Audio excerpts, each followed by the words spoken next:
In this episode, I am once again joined by Dhammarato, a lineage teacher in the Thai Buddhist tradition, who is known for his unique one-on-one teaching conversations conducted with students online. Dhammarato guides us through the Ānāpānassatisutta, a much-loved scripture which describes Buddhism's famous breath meditation practice. Dhammarato describes the technique in detail, challenges common misconceptions about this practice and the sutta, and explains how the whole Buddhist path is contained within it. Dhammarato also argues that loving-kindness meditations and remembering past lives are not Buddhist practices, addresses jhana and other meditation practice mistakes, and reflects on the fruits of his own practice when faced with illness and physical pain. So without further ado, Dhammarato.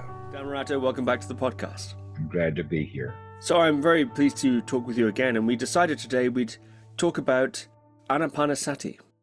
In our last conversation, you said that is the one and only number one technique of the Buddha. Yes. And, but it's a technique that, from what I understand, has many variations in the way it's taught around the world in different contexts. So I'm curious to know, in that case, what is Ānāpānassati? And crucially, I suppose, what isn't Ānāpānassati that still gets called that? All right. When they talk about a breathing meditation, that's generally not Ānāpānassati, and there's a number of those.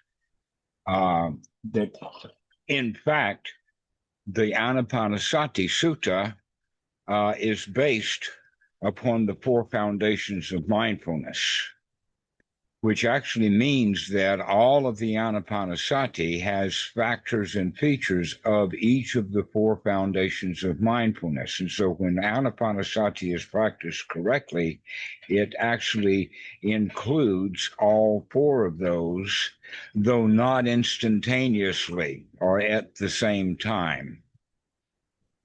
All right, but in a session, you would say that you would touch on all four of these. Now, let me get started back up a little bit to the beginning of the sutta. We're actually talking about sutta number 118 in the Majjhima Nikaya. And as the sutta starts, it actually starts that this sutta, or this event, this talk that was given by the Buddha was well announced. And so huge numbers of people showed up, and that the people who were showing up were actually students of various teachers that he had, which indicates several things. One is that this is a late sutta. It was late in his lifetime, and that a number of famous monks are listed at the top of the sutta. Channa, Sariputta, Mahamagala, Mahakassapa, Mahakachana, and other monks are listed, along with the point that some of them had as many as 40 or 50 students, others had as few as 10. And so that sets the stage for this sutta as being quite unique in that regard, that very rarely is the attendance announced as to who they are. Further, he says that there are those who are Sotapan, Sotagami, Anagami, and Arahat. He also mentions that there are those who can do the jhanas. He also mentioned that there are those there that have been practicing the Brahma Viharas. And then he says that this is going to be Ānāpānassati, and he recommends that you start practicing this no matter what you've been practicing, and that it gives great fruit and great benefit. So that's how this sutta starts off. Okay. Now, a little bit about the structure of the sutta is that Ānāpānassati actually follows very closely with the Eightfold Noble Path that is discussed in Sutta number 117.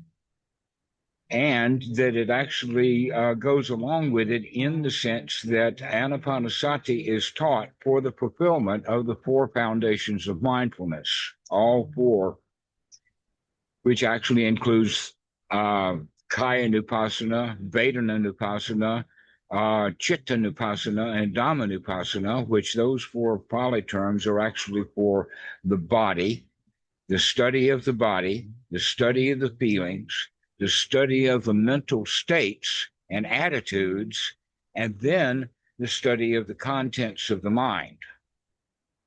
And that we practice the four foundations of mindfulness for the fulfillment of the Sambhojana.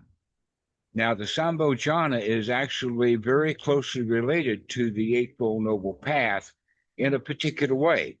The Eightfold Noble Path is actually a method for students to start on and get going, to where the Sambhojana is actually the fulfillment. And what it actually means is enlightenment factors. So the very things that the student is developing as a skill then will become a factor of enlightenment once the skill is developed.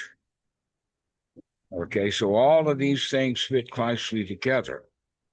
And that then the Sambhojana is practiced for the fulfillment of knowledge and deliverance. And we'll talk about knowledge and deliverance much later after we get to the foundations of it. Okay? Now, many people read these Ānāpānassati Sutta as if it were chronologically oriented. But in fact, the orientation is of the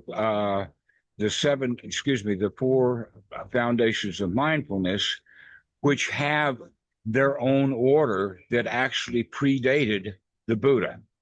That in fact, these are the original four elements that are known in both India at that time as well as ancient Greek. And that is solids, liquids, temperature, heat, fire, and then the fourth one being gas or air. And so the Ānāpānassati Sutta is set up that way. And many people think then that that's the order in which it should be practiced. But that's not. And it's not according to both the Eightfold Noble Path and according to the Sambhojana. That those are much better methods. They're the same one, by the way, in the same order.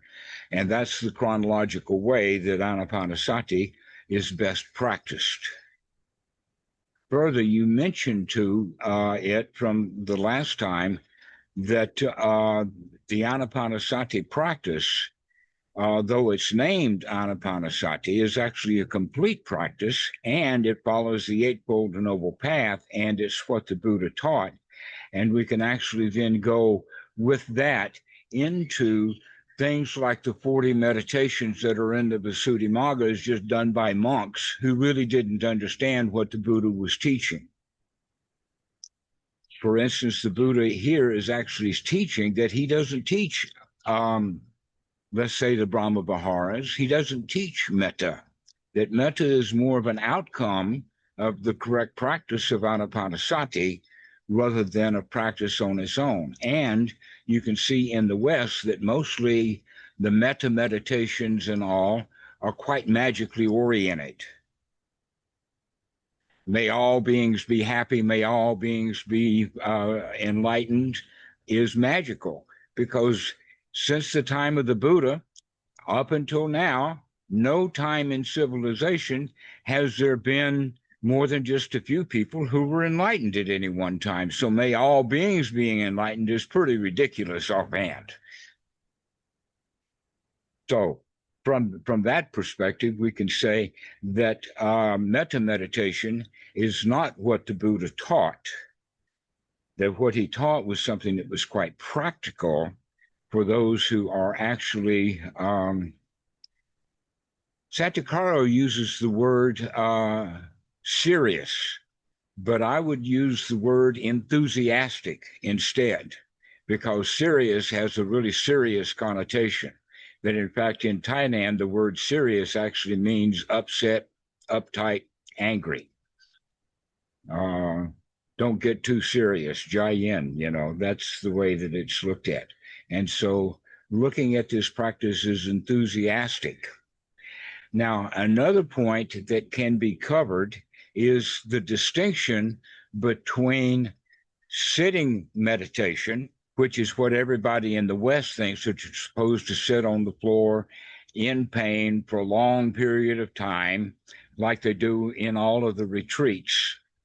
And yet, in the Ānāpānassati, it doesn't say that. What it does say is go to the forest, go to a foot of a tree, go to an empty hut, and sit down and bring mindfulness to the fore. Now, what that actually is an English language translation of start looking at what's going on is what it actually means. Now, the word mindfulness, I've read recently that it was a word that I.B. Honer tried to make out of the word sati, and he couldn't find a word that fit. And so he made up the word mindfulness. And now guess what? Mindfulness is used all over the place. And that the made up word mindfulness doesn't really kind of fit what sati is. What sati actually means is remember to be present. Remember to be in the here now, right here, right now, as opposed to recollecting, remembering, planning, thinking about things that are not here and not right now. So you can say then that any thoughts that one has of things that are right here and right now, that's part of the practice. And any thoughts that we have about someplace else, some other time, is in fact considered a hindrance to being here, being now. And so Metta then would be may all beings be happy, is quite future oriented. Recollecting past lives, that's also very future oriented, very past oriented, and all of that. So this is not the practice that the Buddha teaches.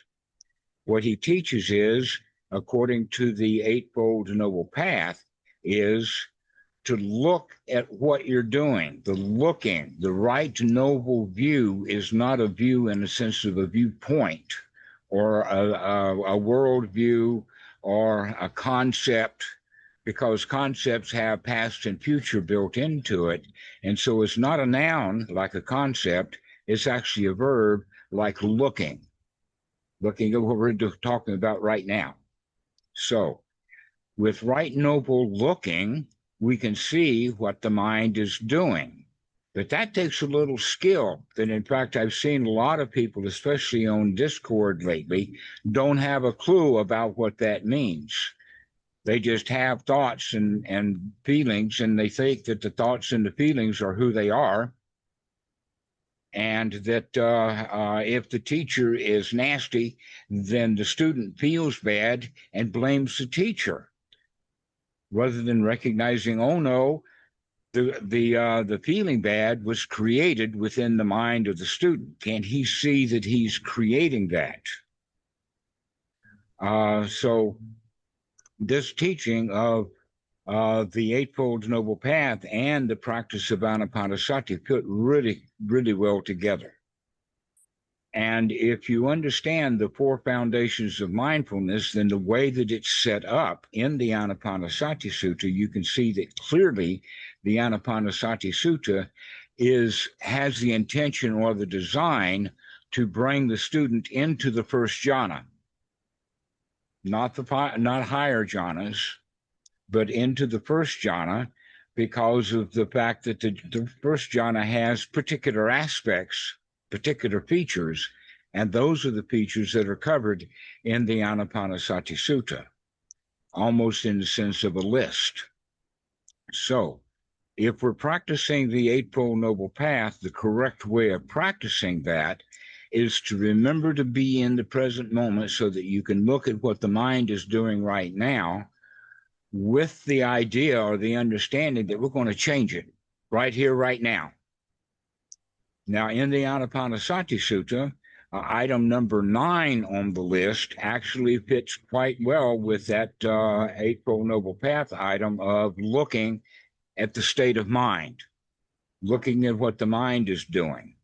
All right, and the state of mind, then we could translate all that into the word of attitude.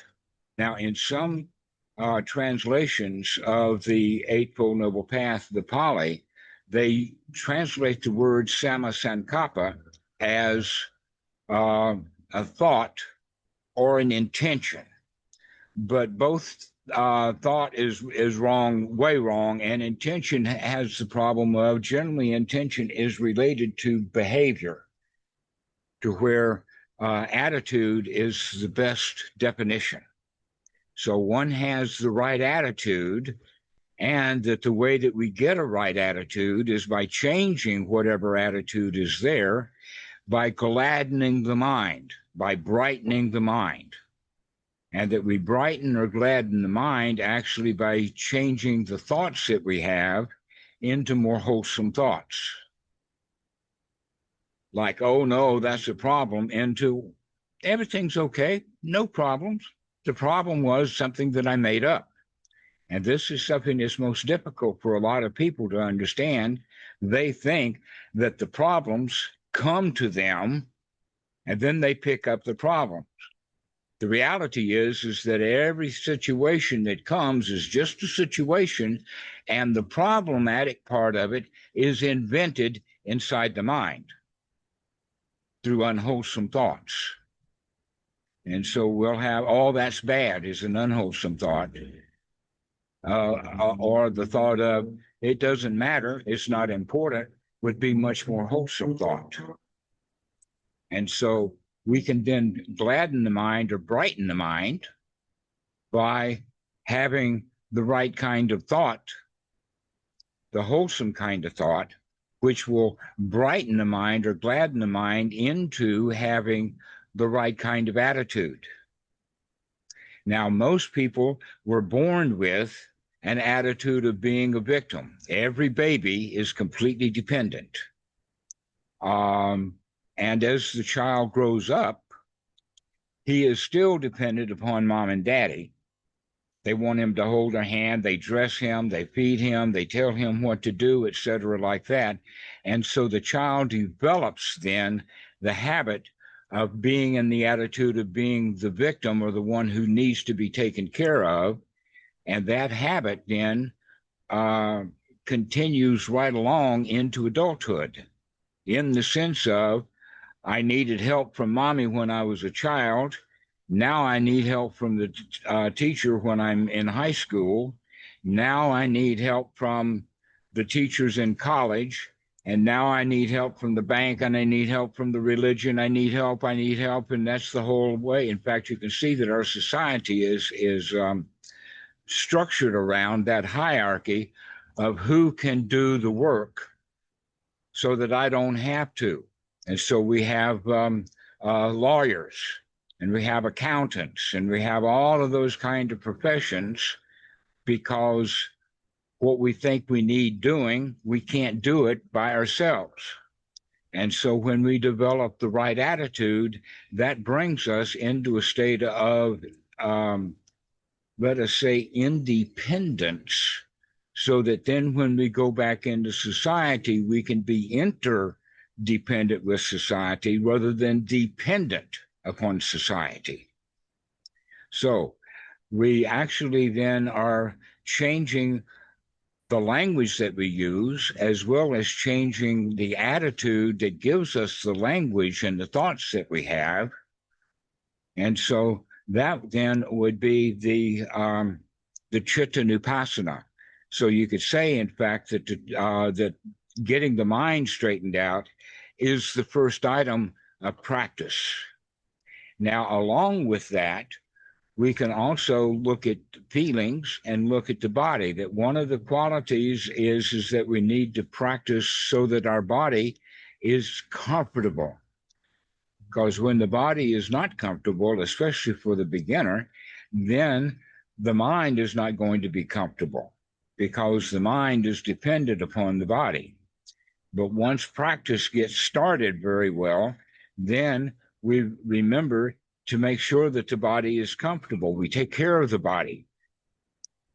All right. So this is why it's all the satipatthana is it's complete. We have to work with the body, have to work with the breathing.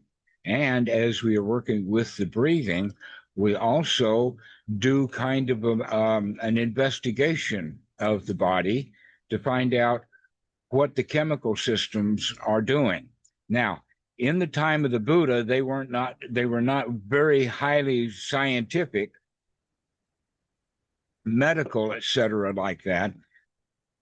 So they could work with the feelings and see the feelings in the body, of the body, but they didn't break it down the way that we can break it down now, in the sense that agitation of the body, which could be referred to as anxiety, stress, and whatnot like that, is actually just a chemical process.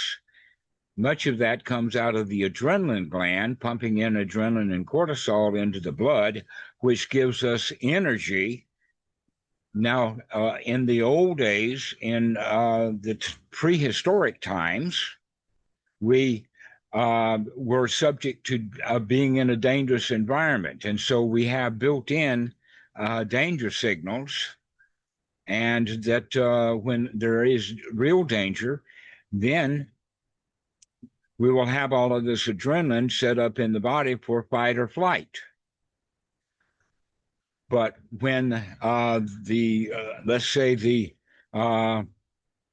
office worker is sitting in his cubicle and the boss is walking down the hall, many of them will get uptight, get anxious, get nervous, start having stress, and it's inappropriate for them to flee. And it's also inappropriate for them to fight with the boss. So most of what was developed through our DNA is actually inappropriate. So a way that we can actually think of that is that most of our instincts were developed at a time that we don't live in anymore. And so what the Buddha would recommend is taking control of those instincts so that we're not in danger when there's really no danger. There's no reason to feel danger. And so that brings up the issue of the feelings. Now, in the Veda and Vipassana part of the Ānāpānassati Sutta, it says to develop sukha as a skill. Now, actually, every item on the list in the Ānāpānassati Sutta, and by the way, most people set it down as 16 items, and that the breathing is the only item that does not have the phrase that's translated in some translations of the Pali into English is thus one trains oneself. And so sukha is something that needs to be trained. Also, gladdening the mind is something that we need to train ourselves in. Being able to see what our attitude is and changing our attitude is something that needs to be trained in. And so when we're training in sukha, what that means is that we feel safe, secure, comfortable, and satisfied. That's what sukha is really all about.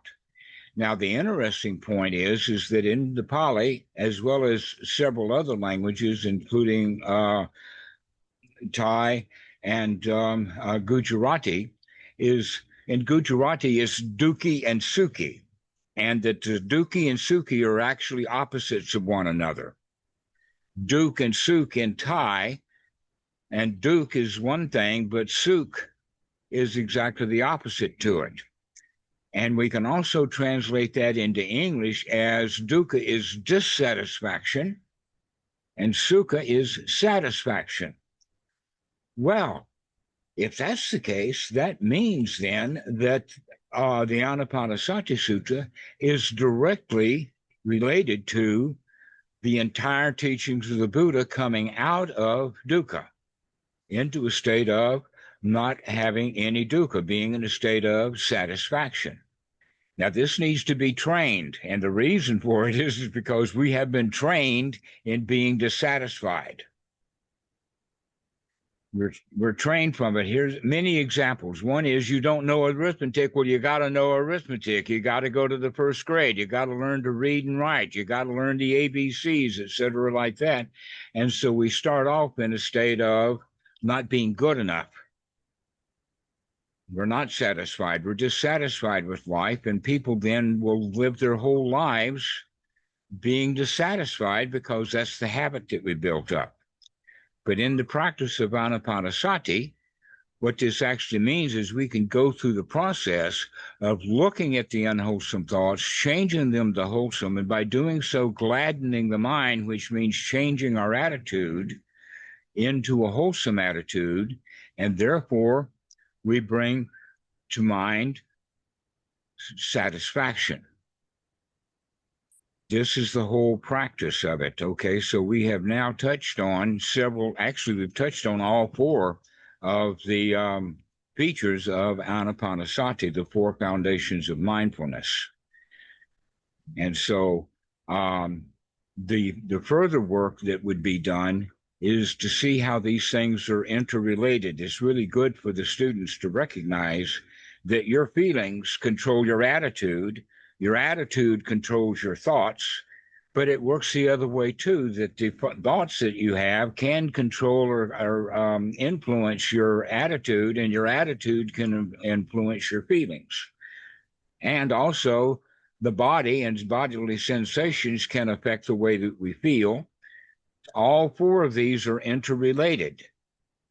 And because they're interrelated, in the beginning, that would be a bad thing, because you can't just have a bodily sensation that we would call pain without being in a state of not liking it, being in a state of being a victim to it, and being in the state also of being in negative thoughts or unwholesome thoughts, because they're all interrelated like that. However, if we can begin to change that intentionally, we can then change the whole system so that the body becomes more comfortable, and the feelings are a feeling of sukha, and that the attitude is an attitude of, I can handle this, everything is okay, and we can change our thoughts from unwholesome thoughts to wholesome thoughts. So in this regard, we can think of the Ānāpānassati Sutta, even though the name of it is Ana is in-breath and prana is out-breath, and Sati, people get the misunderstanding that this is a breathing meditation, to where in fact it's a complete meditation of the Buddha. And if the meditation or the practice that the Buddha is teaching is complete, then there is actually no need for anything else. The example of that would be that when we become satisfied within the mind, within our feelings, that means that we're taking care of ourselves, we're nurturing to ourselves, we're friendly with ourselves on the inside, as opposed to being critical, that having critical thoughts of ourselves is actually unwholesome. So if we can then learn to be friendly within ourselves, that means that now, because we've developed that skill, we can go about being friendly with the outside world, rather than judging the outside world. There are a lot of people, they want to fix this, they want to fix that, they want to fix politics, they want to fix Buddhism, they want to fix all kinds of things. And you have this kind of division between, say, the pragmatic kind of Dharma, which is looking on the inside, versus a lot of the other practices that deal with trying to fix the world. They think that that Buddhism, or the teaching of the Buddha, is designed around trying to fix the world, and yet there is no place in any of the suttas where that's recommended. That's Western culture. That's seeing a problem and blaming that problem on the outside. But once we have complete satisfaction, we have complete, let us call it, nurturing on the inside, instead of being critical on the inside, then we can turn that into being nurturing to the outside, not critical of the outside. And so this is the way that we would go. Now, when the mind actually is developed this way, so that we have the right attitude, because we have the right investigation of the mind, changing from the unwholesome to the wholesome thoughts, using, by the way, the important point is right noble effort. That often Buddhism in the West misses that point on the Eightfold Noble Path almost every time and almost completely. In fact, there's a lot of them that call themselves Buddhists that don't even harp on the Four Noble Truths and the Eightfold Noble Path. But once we begin to say, okay, what we're going to practice is the actual teaching of the Buddha, then we're going to practice the Eightfold Noble Path, and that the application of that practice is the Ānāpānassati. So the Ānāpānassati then would be to have the Eightfold Noble Path item of remembering Sati, to be here and to look at what the mind is doing right now, and then with right noble effort, change that. And we practice that over and over and over again. This is an easy practice because we're only changing the thought of the moment. We're not trying to change a great big problem. We're not trying to change a lifestyle or a personality. We're only changing this thought right here, right now. But as we gain skill in that, then we bring in this term that I used before, the samma-sankappa, and that is the attitude. And with that attitude, then we can change the feelings. So by doing that, by having these four features of sati, of right noble looking, right noble effort to change, and then samma-sankappa, is also quite related to confidence. Sada is the Pali word. Okay, so we gain the confidence that we can do this. We gain the confidence that I can, no matter how obstructed the mind gets, I can change it immediately. Just by remembering that I can, because I've got that skill. And that item, by the way, of knowing that no matter how obstructed the mind gets, that we can change it immediately, is actually in Sutta number 48, where the Buddha is talking about the 7 knowledges, and that's the first one. The first knowledge is that the student knows that he can change his mind, no matter how obstructed it is. He can change it and see the reality of the situation right here, right now. And the Buddha talks about this. I think I've mentioned this before sometime in one of our conversations. I talk about it often, is that this state of being able to change is noble. It's the first step along the path. And this is also an attitude that is not held by ordinary people. The vast number of people never get to this state of knowing that they can change their mind immediately. Almost always, when they do change their mind, it's because of new input data, as opposed to seeing it on the inside and changing immediately. And in fact, often people will get new input data and they still won't change their attitude. So when you can see that you actually can see what your own mind is doing, you can change it immediately. That's the first step of nobility, of being able to say, there it is. I can see that. I can see that unwholesome attitude.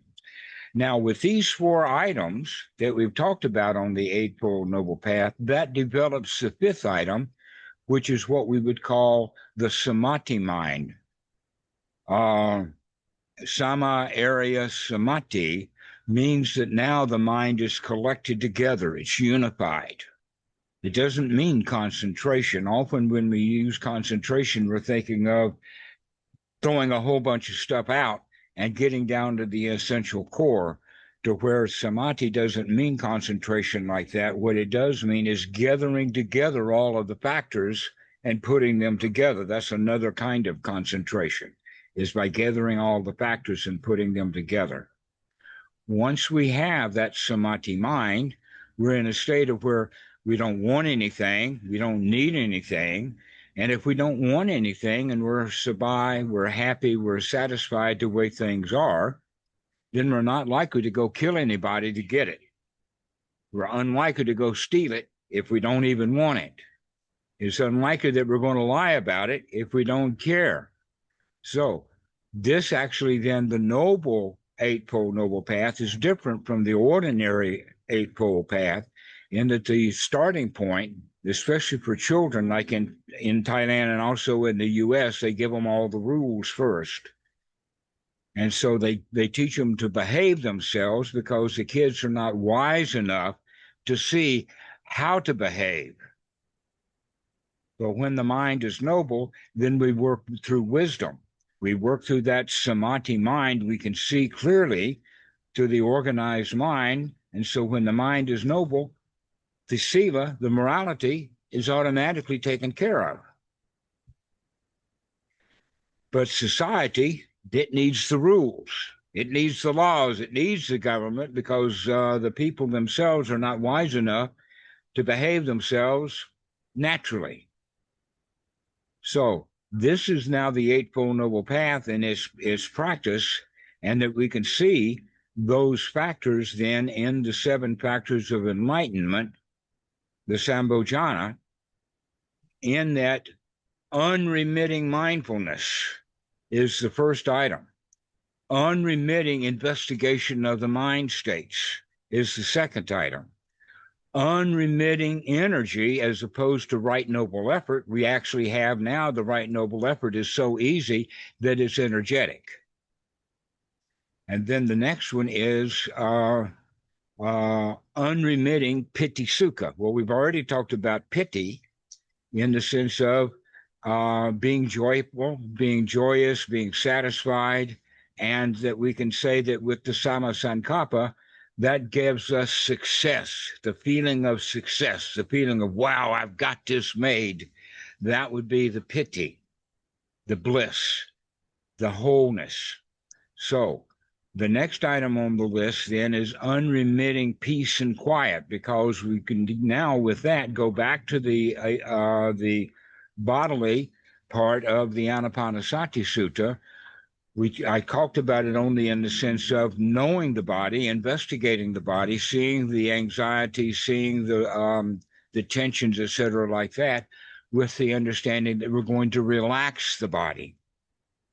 So we now have unremitting relaxation, which gives also unremitting unification of mind, bringing up the final item, which is unremitting upekkha, or unremitting balance, to where nothing affects us. We don't get out of balance because there's nothing that hits us that's strong enough, because our mind is already very strong.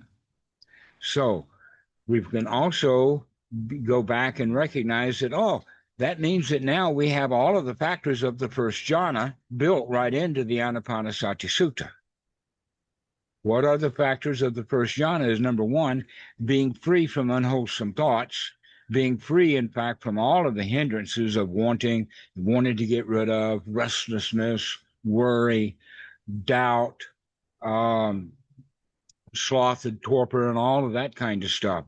And so the Ānāpānassati brings us out of the hindrances, and that we keep practicing this over and over again. We apply, and then we sustain this, and then we have the piti and the sukha. And so those are the 5 items of the first jhana, but oftentimes in some of the sutras it lists 6 items. And what is the 6 items? Relaxation. Okay, so when we have all of those items that are actually listed in the Ānāpānassati Sutta, we can say, oh, wait a minute, all of the 5 items of the first jhana are right there in the first jhana: brightening, gladdening the mind, changing our attitude, being in a state of piti, being in a state of sukha with our feelings, and also having the body relaxed. So this is the practice of the Ānāpānassati. It's a complete practice, and it leads to eventually the Sambhojana, which then leads to this knowledge and deliverance. Now, the word knowledge and deliverance as a phrase is used throughout the suttas. One place in particular is in the Majjhima Nikaya 117, which is the actual Eightfold Noble Path. Then, in fact, the name of the sutta is the Great 40. And any little old mathematician is going to come by and say, what does 40 and 8 have to do with each other? And the answer is, oh, no, it's not really 8. It's actually 10. Because after we have the 4 requisites for the organized mind, the samadhi mind, and its 3 features, right action, right behavior, right speech, and right livelihood, then the last 2 is the knowledge and deliverance. There's also places where it talks about that knowledge part, when we gain that knowledge, that's actually the state of sotapan that has various factors and features on it that we won't cover in today's talk. But the first item on that list is the knowledge that no matter what happens to the mind, I can clean it out and see things clearly. And then the last items, 2 items on these 7 knowledges is eagerness or enthusiasm for the Dharma. And then the last one is delight in the Dhamma, fulfillment in the Dhamma. And so that's the knowledge. And then the higher fetters are about what we're delivered from, including ill will and greed and all of that, because we're no longer ignorant. We've got the knowledge to look at what's going on. We've got that first jhana available to us. We've got that Dharma eye now, so that we can see what really needs to be done, which is basically nothing. Which that means is to stop doing the stuff that causes us discomfort, causes us dissatisfaction. All right, so that's basically it in a nutshell. Thank you, Dhammarato. Very skillfully done indeed. You mentioned there techniques such as metta, bhavana, metta meditation, and we think of the Visuddhimagga, which you mentioned, techniques of kasinas and profound absorptions, high jhanas, and this sort of thing. And, these techniques, so I hear, can feel extremely good, profound, spiritual, and all that. And people will become attached to that. And the real important point is that when they're in these high jhanas and fall out of it, they fall all the way. They crash all the way down. They come right back into hindrances. This is what was happening also with the Buddha, that once we finish these high jhanas, we're back into ordinary liking and not liking. This is why he recommended it's the first jhana. We have to develop completely the first jhana. And if the higher jhanas occur, that's okay. In fact, there's techniques that they have for going into the higher jhanas. But guess what? The Buddha's teaching is satisfaction, dissatisfaction, and satisfaction. And we gain that satisfaction in that first jhana. So greed for the second jhana means you're not in the first jhana, because you're not satisfied with the first jhana. You want more. Okay? And so this is the reason why people have so much troubles with trying to get higher jhanas, is because they haven't developed the first jhana. They're trying to get to the second jhana through the ordinary mind, rather than having the first jhana completely developed as a skill, with all of the factors of the skills of it. And that once you have that first jhana, including satisfaction, what more could you want? If you want enlightenment after that, well, that puts you in a state of dissatisfaction. You want something that you don't have. But when you're in that first jhana and you're completely satisfied, we don't care about whatever enlightenment is. We've already got that. That in fact, you could see that the word enlightenment has 2 factors of light, in the sense of shining a light on it, daylight, etc., like that, which has the quality of knowledge, of being able to see clearly. And then the other kind of enlightenment is not heavy, lighten up. All right, so both of those features are actually in that first jhana. so that we have the knowledge to take care of everything after that happily. And so, in fact, the word enlightenment is a Western word. Nowhere in any sutta would you translate any word out of the Pali into the word enlightenment, including people saying the Sambhojana is the 7 factors of enlightenment. That's just a translator doing that. What a better translation is the 7 factors of awake or looking, remembering to be awake so that you can see. And we're doing that on an unremitting basis over and over and over again, okay? So that first jhana is actually the goal of the Buddha. Now, before he was enlightened, he practiced the 4 jhanas, and he found them unsuitable, all of the jhanas he had. And so then he went and tried the austerities, and he found that that was killing him. And so as he crawled out of that creek, and this is in Sutta number 36, where he recollects as he was a child, he practiced the first jhana under the rose apple tree. So the story of the rose apple tree is the story of the Buddha saying, oh, all I need is that first jhana. That's the path. That's the way to go. Staying in that first jhana is all that's necessary. So all of these teachers who are talking about higher jhanas, they're just in it for getting the money out of the students who are never going to get those higher jhanas anyway. That's part of the Western Buddhism scam system, which is also practices like metta, practices like insight meditation, practices like Vipassanā. None of those practices are complete the way that the Ānāpānassati is complete. Part of the, I think, appeal of metta bhavana is the promise that it's a sort of mind training or an emotional training. It will make you a nicer person to others. Yes, that's the story.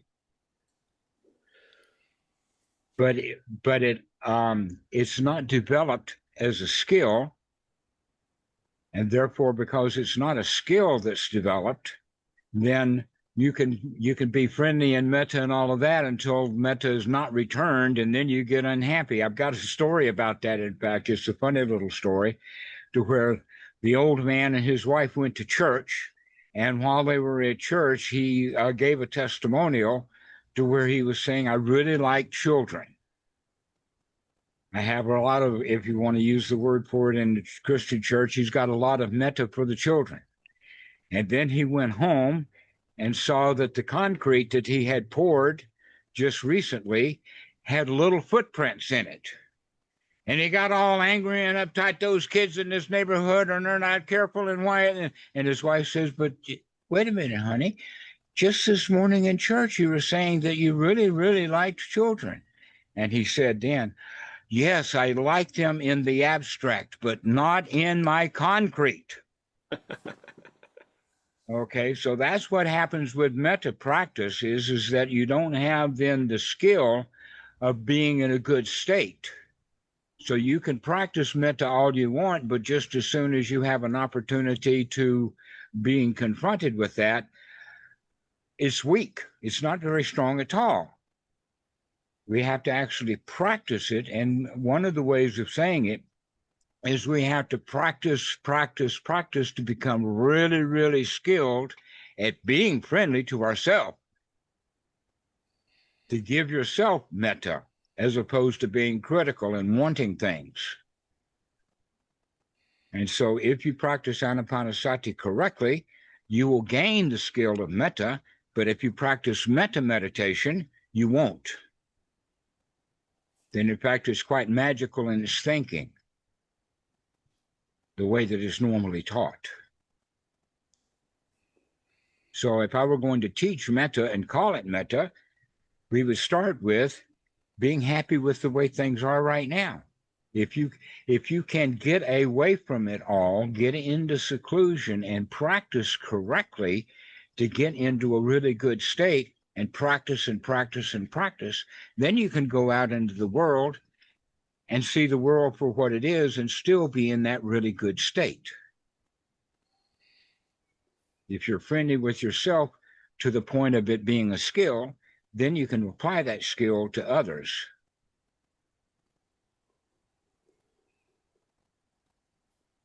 If you can make that that skill, actually the way that it could be said is make that skill into your religion. Which brings to mind the bumper sticker that was common in the 1980s coming from the Dalai Lama, who said that my religion is kindness. Okay? But he has to remember to be kind because he practiced being kind rather than having it as a concept of being kind until somebody steps on your foot. So I would not recommend people practicing meditation and calling it metta. It's much better to practice getting your mind straightened out.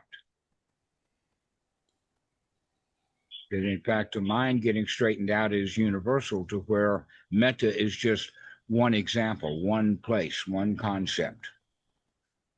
And the other part is that you cannot be in a state of metta for the whole world because that's just a concept.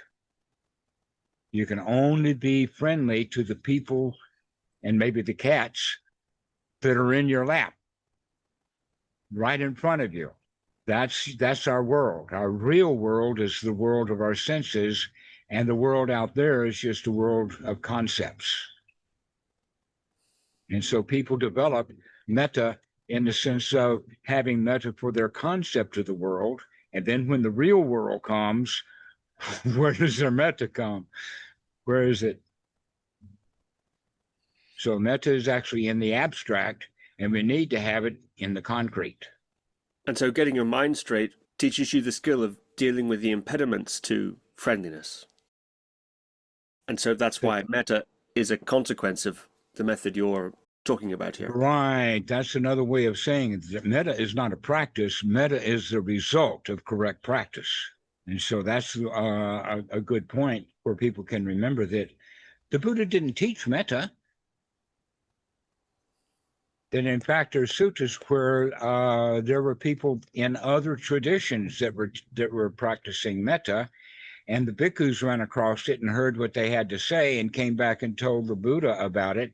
And the Buddha says, well, here's the places that it's incomplete. That the higher mind is lost with that practice of metta. That the hindrances come back because we haven't gotten the skill to eradicate them from the mind.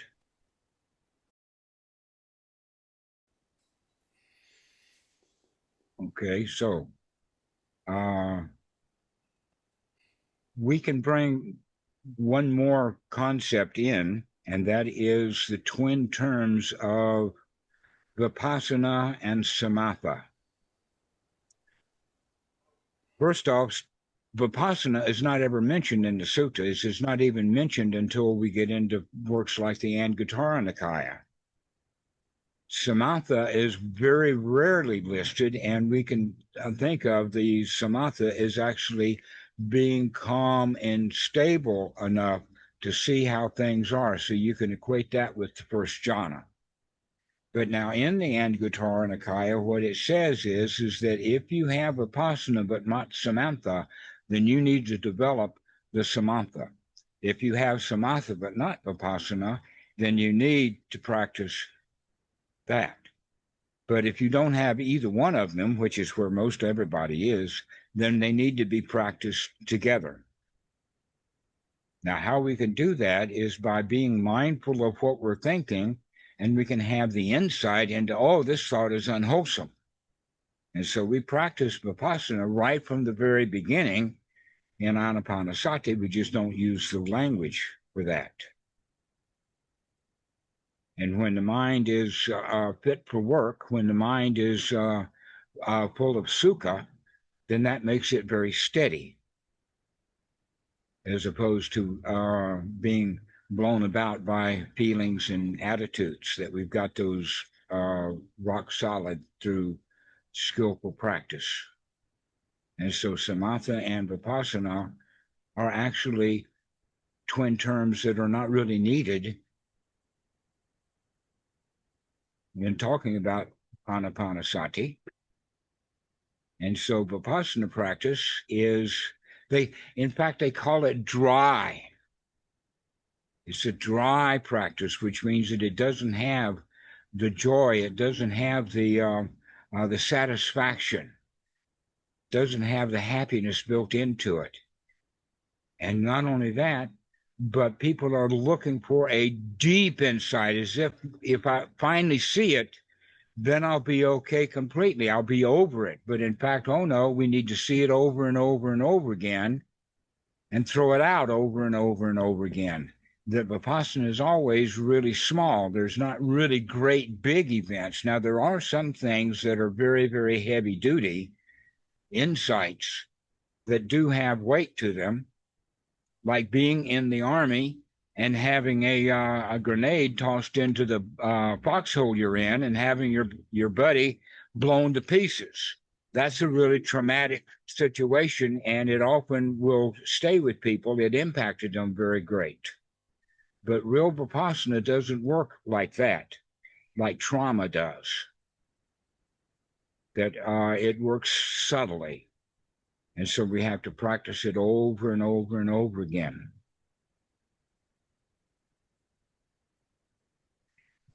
And so that's the Vipassana. It's not a practice. It's not a meditation on its own. So insight meditation and Vipassana meditation is missing about 3/4 of Ānāpānassati.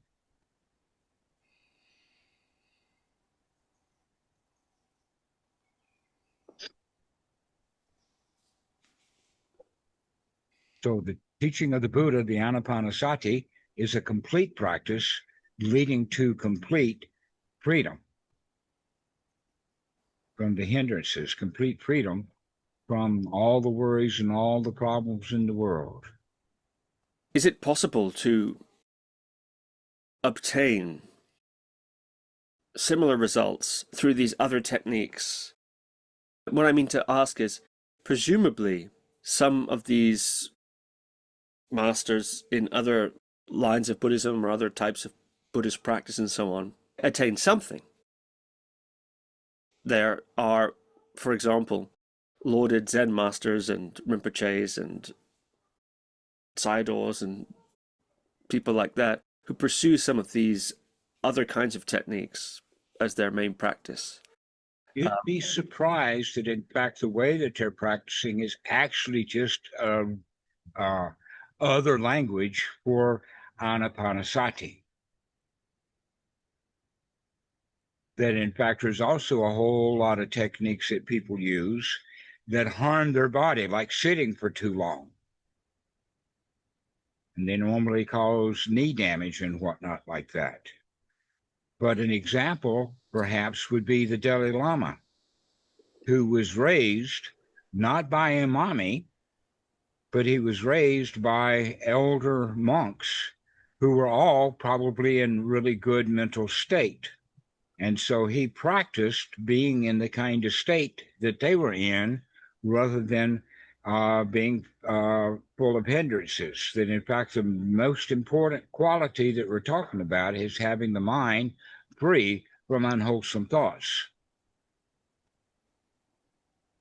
And so any of the teachers who have something are actually, that's the key point, is being free from the hindrances, to being able to look at the mind, see that those hindrances are there, and remove them, leaving space for comfort, safety, security, satisfaction to seep right in, even if they don't know the term sukha. So they're actually practicing correctly. Now, another thing which I would like to mention, and that is that over time, I have seen this noble teaching of the Dharma seep right into Western Buddhism. And I also see a lot of monks on YouTube and whatnot, especially in the tradition of Ajahn Chah, Because, by the way, Ajahn Chah himself was a student of Bhikkhu Buddhadasa. And so those monks who were practicing along with Sumedho, Ajahn Amaro, Ajahn Pisano, Ajahn Jarasaro, those monks, they're practicing Ānāpānassati and gaining the results from it. The same thing is possibly true with even Hindus. If they're practicing to be free from all of the unwholesome and having the mind in a wholesome state, it really doesn't matter which language that they're using. They can actually use language like sitting in the lap of God. But the important point is that they don't get out of the lap of God. They stay there. They don't crawl out of his lap and go across the room to slap somebody.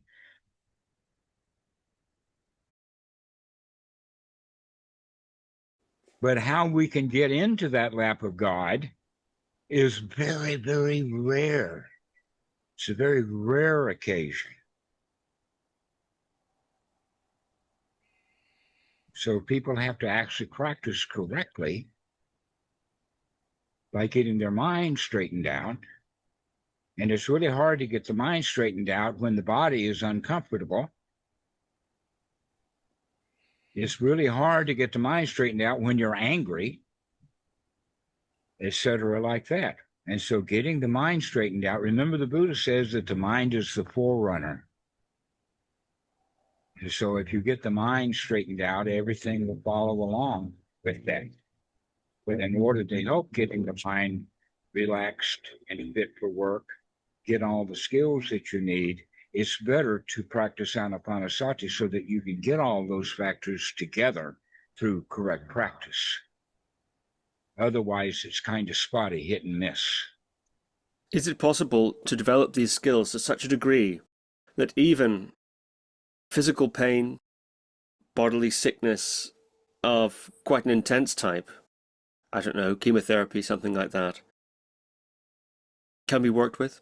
Absolutely. And not only that, but as we said, the mind is the forerunner. And you've heard words something like psychosomatic, right? If the mind is the forerunner, then the mind is going to help take care of the body. But most Westerners, they don't like the body. This is, in fact, recently in the past, say, 20 or more years, everybody's looking for some drug or some medicine to take because they don't like being in their body. Even if it's not hurting, they don't like that. They want something else. They want another state of mind, etc., like that. So the question is not, can you be free from pain? The question is, can you be comfortable in the body regardless of what state it's in?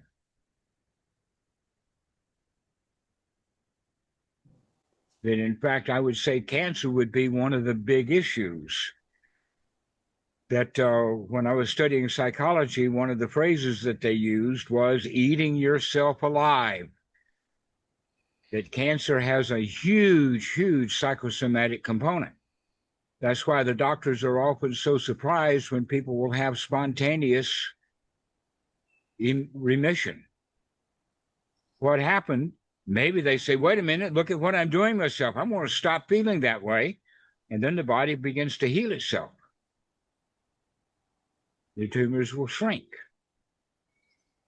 Another one would have to do with wisdom. For instance, it's well known that asbestos in a loose, flaky form gets into the lungs and causes lung cancer. If you know that, then the best thing to do is stay away from asbestos. Through wisdom, therefore, you're not going to catch lung cancer. So in that regard, like the black lung disease, if you're working in a coal mine and you know about it, what are you going to do? You're going to say, I'm getting out of this coal mine. My mind is well enough and healthy enough, and it's going to put my legs into gear, and we're going to march right out of this coal mine. Stay out of the place. So you could say then that that's a big part of the development is the wisdom to stay away from danger. to don't do things that harm the body, and then the body's going to be okay. Now, that doesn't mean that you have complete control of the body in the sense that it's not ever going to hurt, or it's not ever going to have strong, throbbing, piercing, intense sensations. But that with a mind that's in good shape, we can call it throbbing, we can call it piercing, we can call it tight, but we don't have to call it pain, because pain is a mental attitude of, I don't like it.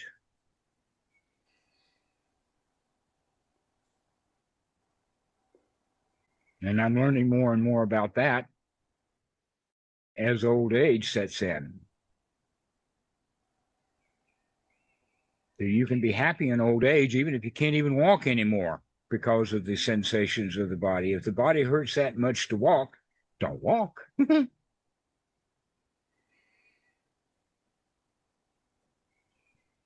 Isn't that liberating? That's the liberation, is that the body, when we're practicing, needs to be comfortable. But once we're skilled, once we develop the skills, then we can tolerate pain by not calling it pain. A better thing to do is to call it a message that the body is screaming, is trying to get our attention. Let's pay attention to what it's saying. Let's give it relief. Let's adjust our posture, which is not exactly what Vipassanā meditation taught by Goenka does. They say, oh no, you've got to sit there for a whole hour. You've got to strongly determine that you're not going to move, even though he knows that people are going to be in great pain because they're not skilled enough to sit there. And a lot of people who do wind up doing real damage to their legs so that they can't sit. There's a number of Western monks who can't sit with the Thai monks. They're embarrassed because they need to sit in a chair. Magical thinking. Mm-hmm. Magical thinking, exactly. When the mind is straightened out, then we don't put our bodies in postures that are painful and keep them there because we want to be enlightened or something. We want nibbana. No matter how hot the mind gets, that desire for nibbana, which is actually just being cool. And so they're not gaining the goal because they're trying too hard. And in fact, Ānāpānassati should be taught that it's easy. It's easy. So when the mind wanders away, instead of just saying, oh, I'll start again, no problem, they say, oh, my mind wandered away. Oh, isn't that terrible? All this meditation stuff is so hard. And now they're full-blown hindrance. Instead of just having that attitude, oh, never mind, start again. We're okay. No worries. Come back into wholesome thinking, which brings back that winner's attitude. Oh, we've got this wired. All right. There's bodily pain, but as one approaches death, there can be also a sense of this contentment, this enjoyment is coming to an end. When you die, the person worries, I will no longer experience this. I want to stay with it. I enjoy this life. I've developed the skill of enjoying my life. And yeah, isn't that a form of greed? I've got something now, I want to keep it. And oh, poor me, I don't want to lose it. I want to hang on to it tight. I'm going to get uptight in order for me to stay not tight. So a better way of dealing with it is that, yeah, old age is coming. I see it. Here it comes. And welcome it easily. There are actually places, I'm not familiar with where, places in some sutras or some Buddhist writings that talk about the last mind moment, the last one you have, that it's important. That's probably the most important mind moment that you have, is the very last one. So it's probably a good idea to practice. Practice having your very last one. Practice that this out breath, they call it expire because the last breath that one takes is an out breath. So let this out breath, this one, be the last. And then the body's life force will bring the next in breath. Someday it's not going to. But if you can be happy that this is the last one, that's actually practicing. Another way is to say, wow, I have been there and I've done that. I've done so many things and I'm complete now. The only thing that I haven't experienced yet is death. Bring it on. I want to see it. I'm ready for you. And so having that attitude of, yeah, it's going to happen. I'm still the winner. I can handle that. I can handle that last breath easily.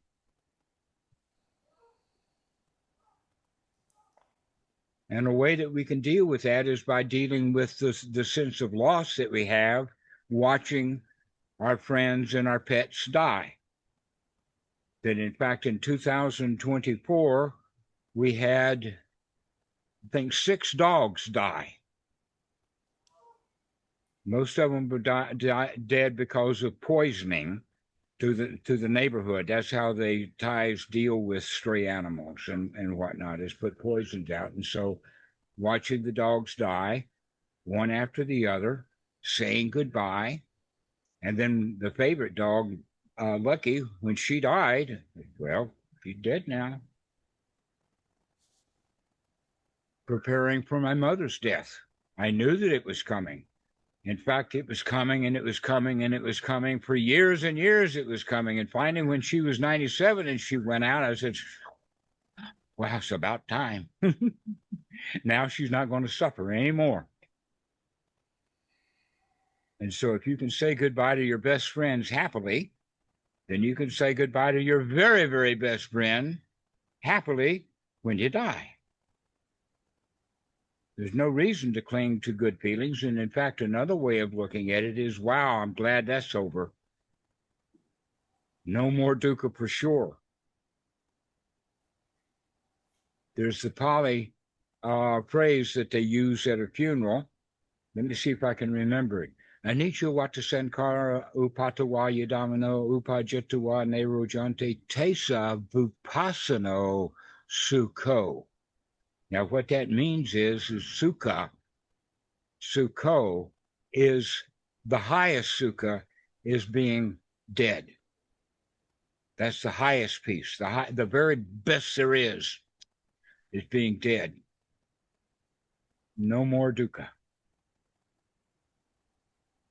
So with that attitude, you can handle dying.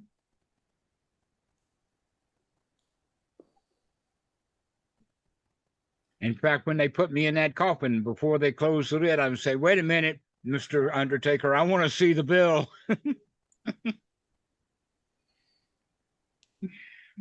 I'm going to check you twice before I have my friends pay for this. Because it doesn't matter. And so we can make jokes about it and be happy with it. It's not morbid at all. How many people that you know that get out of life anyway? No, every one of us dies. Everybody dies. Can you die happily? You can if you have a skilled, trained mind.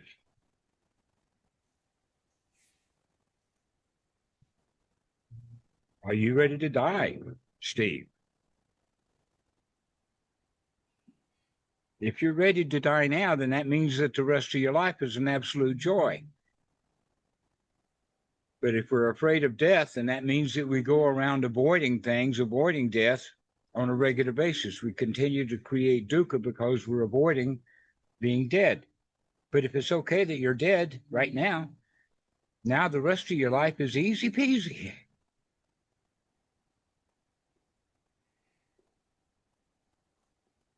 It's a matter of attitude. Can you change your attitude to where, death, nothing to it? Everybody who's dead there's nothing to it. Those who are alive and thinking about their own death, they make a great big deal out of it. But after you're dead, there's nothing to it. So dying is hard, dead is easy.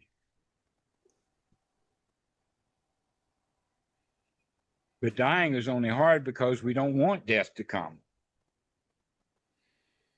But if you're ready for it, then that's okay.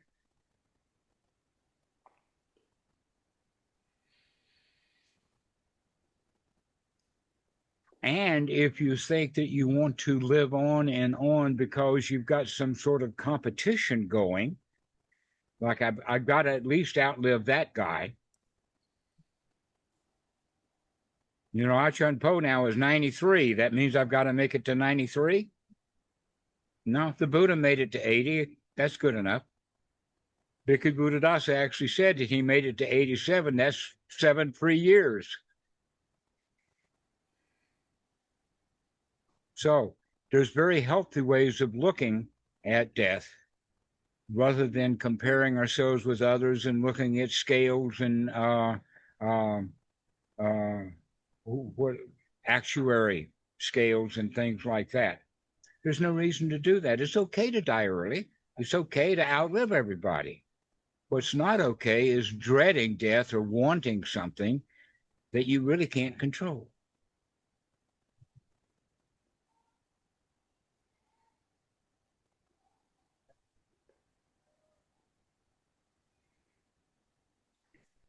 And so, taking another jab at Vipassanā, the Vipassanā crowd, how are they going to have insight into death unless they die?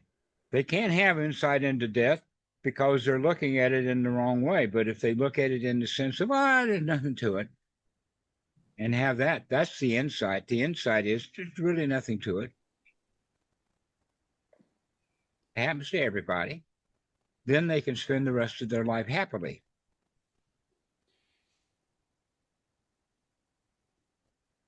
Knowing that they'll be even more happy when they don't know nothing.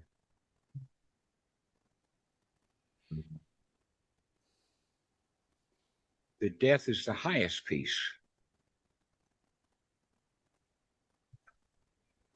So if you want bliss right away, do it.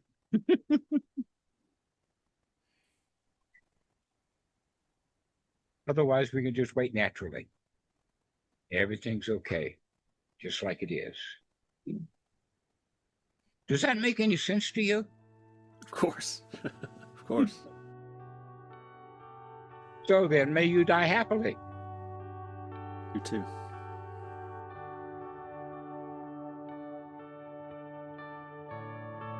So, any more questions? I think we've done it, you know. I think we've done it. Yeah. That's the right time to end a play, is when the hero's dead. Yep. Dhammarato, thank you very much. It's been more than a pleasure. It's been quite happy. Thank you for listening to another Guru Viking podcast.